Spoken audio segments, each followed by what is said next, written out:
Assalamualaikum warahmatullahi wabarakatuh. Perkenalkan, nama saya Andi Inaya. Saya angkatan 2024 di kelas PTIKB.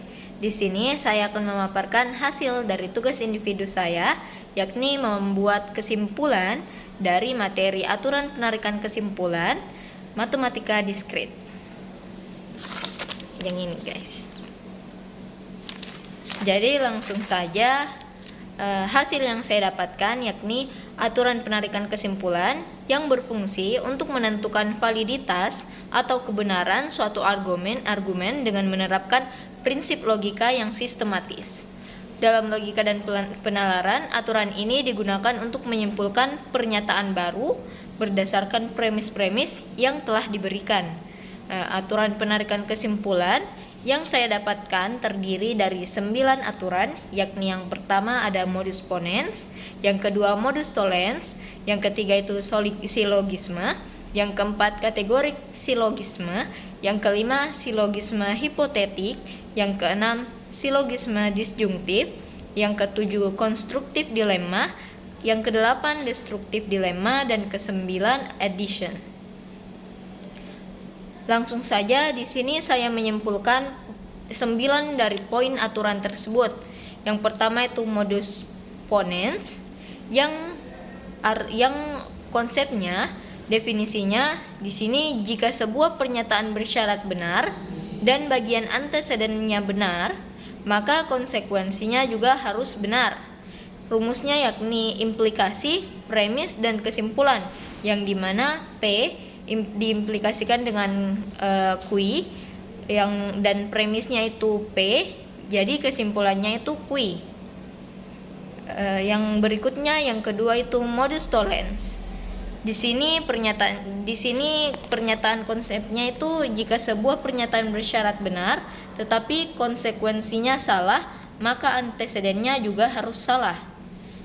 Di sini menggunakan rumus premis yang diimplikasikan yakni P diimplikasikan ke Q, diimplikasikan dengan Q, dan juga di bawahnya itu ada negasi Q. Berikutnya di baris yang ketiga itu strukturnya ada kesimpulan yang menggunakan negasi P atau negasi P. Yang ketiga itu silogisme, yang dimana di sini bentuknya adalah bentuk penalaran deduktif yang kesimpulannya didapat dari dua premis yang memiliki term sama, yang dimana rumusnya P implikasi Q, Q implikasi R, dan kesimpulannya itu P yang diimplikasikan R. Yang berikutnya poin keempat itu ada silogisme kategorik, yang dimana bentuk dari silogisme kategorik ini merupakan bentuk silogisme yang premis-premisnya merupakan proposisi kategori yang menyatakan hubungan antara kategori. Untuk rumusnya yang pertama itu ada premis atau P yang diimplikasikan ke Q, terus Q yang diimplikasikan ke R, yang dimana kesimpulannya P yang diimplikasikan dengan R. Ini sama saja rumusnya dengan rumus silogisme yang tadi. Yang berikutnya poin yang kelima yakni silogisme hipotetik. Di sini silogismenya adalah silogisme yang menggunakan pernyataan bersyarat if then, atau dalam bahasa Indonesia itu jika dan maka. Dalam premisnya itu untuk menarik kesimpulan. Jadi untuk rumusnya itu ada P implikasi Q, Q implikasi R, dan kesimpulannya P implikasi R, sama dengan silogisme yang tadi. Yang keenam itu silogisme disjungtif, yang dimana silogisme ini didasarkan pada pernyataan alternatif atau disjungsi yang menyimpulkan jika salah satu pilihan salah, maka yang lain benar. Untuk rumusnya, kali ini rumusnya berbeda dengan silogisme sebelumnya. Di sini rumusnya itu adalah P disjungsi Q, atau yang biasa dibaca dengan P atau Q. Terus di baris kedua adalah negasi P dan kesimpulannya menjadi Q. Untuk yang ketujuh itu ada konstruktif dilema, yang dimana konstruktif dilema ini merupakan argumen yang menggunakan dua pernyataan bersyarat dan satu disjungsi untuk menarik dua kesimpulan. Sesuai dengan namanya, rumusnya pun menggunakan dua pernyataan bersyarat tadi dan menggunakan disjungsi untuk menarik kesimpulannya. Rumusnya P implikasi Q, ada tanda konjungsi yang berarti dan, R implikasi S.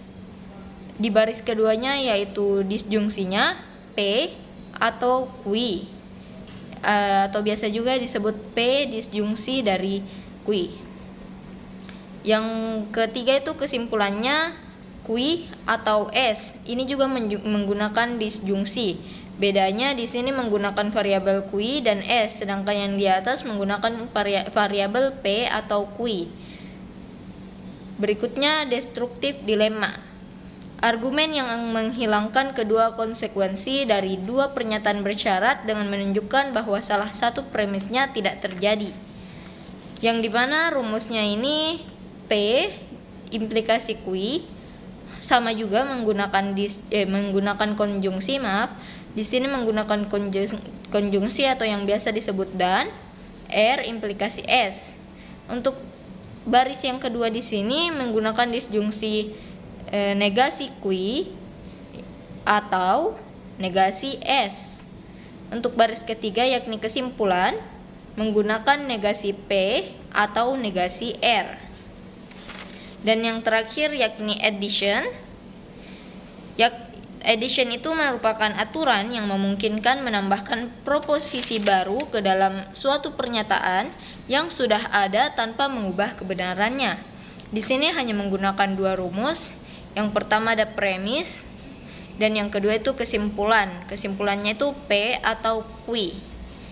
Jadi inti dari aturan penarikan kesimpulan yakni aturan penarikan kesimpulan ini berfungsi sebagai dasar dalam penalaran logis untuk memastikan bahwa suatu kesimpulan valid jika premis-premisnya benar. Untuk kesimpulannya yang paling utama atau inti dari kesimpulannya yakni aturan penarikan kesimpulan menggunakan berbagai bentuk aturan seperti modus ponens, modus tollens, silogisme hipotetik, silogisme disjungtif, konstruktif dilema, destruktif dilema, dan addition, yang dimana ini digunakan untuk menarik kesimpulan secara sistematis dan terstruktur, yang dimana aturan ini sangat penting dalam logika, matematika, pemrograman, dan filsafat karena dapat membantu manusia dalam penalaran, analisis argumen, pemecahan masalah, serta pengambilan keputusan yang rasional dan objektif. Itu saja hasil pemaparan materi dari saya mengenai aturan penarikan kesimpulan. Saya mohon maaf apabila terdapat kata-kata yang salah. Sebagai penutup, ada kamera di tangan Biasi. Cukup sekian dan terima kasih. Wassalamualaikum warahmatullahi wabarakatuh.